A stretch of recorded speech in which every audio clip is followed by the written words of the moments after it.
Craigslist. Let me tell you how we're set up here, and that's where I wanted to get to. If you'll flip this page up and look at the back,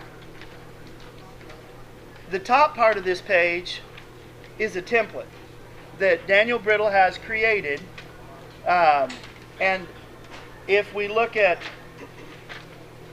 2 pages back from that in your handbook, this is the link to go to this template, and this is the instructions on how to use it. Not to mention, when you actually click on the template, that's all it looks like is like 3 empty boxes. Okay? What's cool about it is, and this is, if you saw any of these ads I put around, all I did was fill out these 3 empty boxes, and then I click on it and I hit Control A, which selects all of it. I hit Control C, which copies it.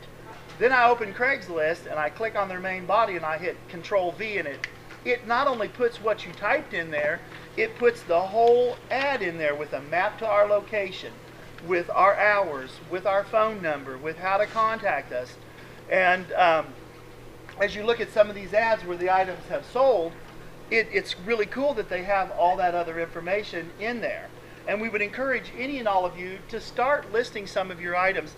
Some of the other success stories that we've had, and I don't know if any of you received the email from Daniel about some of the success stories, but in Denver, Colorado, they sold $6,000 worth of furniture because a man saw one piece on Craigslist, came to look at it, and then bought furniture from 4 other dealers.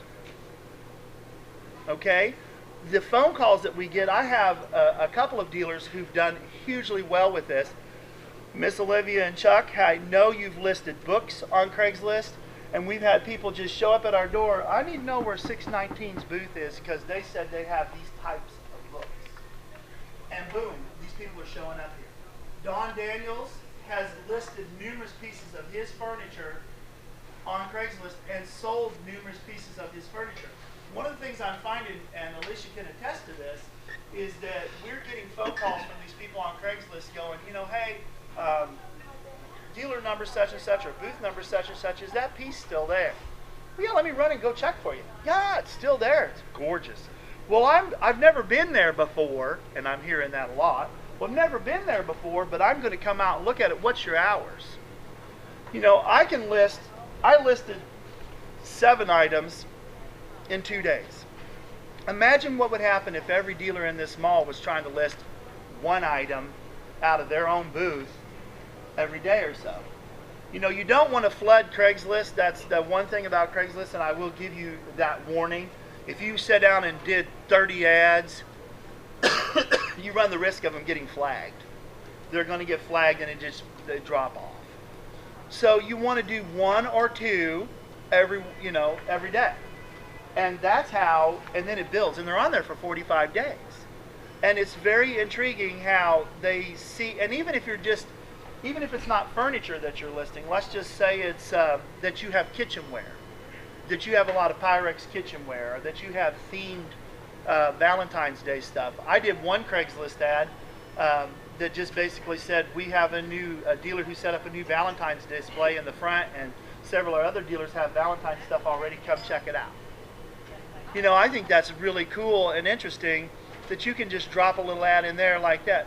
Photographs are important because if people see it, it's kind of like if you hear about having an ice cream cone or a Coca-Cola, it's not near as nice as like the drive-in movie theater when you saw the dancing hot dog and the frosty cold Coke going in the glass bottle, glass cup, and bubbles popping everywhere. That just makes your lips smacking. I gotta go get me a hot dog and a frosty cold Coca-Cola. And that's why they did the visual aids, because the visual aids are very important to sell the sizzle with the steak, or to sell the refreshness of that Coca-Cola that you're going to go get. You know, it's like, ooh, that would be refreshing, because they show it pouring over. Drive-in movie theater, how many remember that? Dancing hot dogs, popcorn containers, frosty cold Coca-Cola pouring in the glass over the ice. I totally remember that because it's like, Dad, let's go to the concession stands. We got to get something to eat. We're starving, you know. 2 minutes before that, we were on the playground playing right up in front of the movie theater. We weren't hungry at all. But I think that that's very interesting. The brass armadillo lady, her name is Day, D-A-Y-E, who does nothing but tweets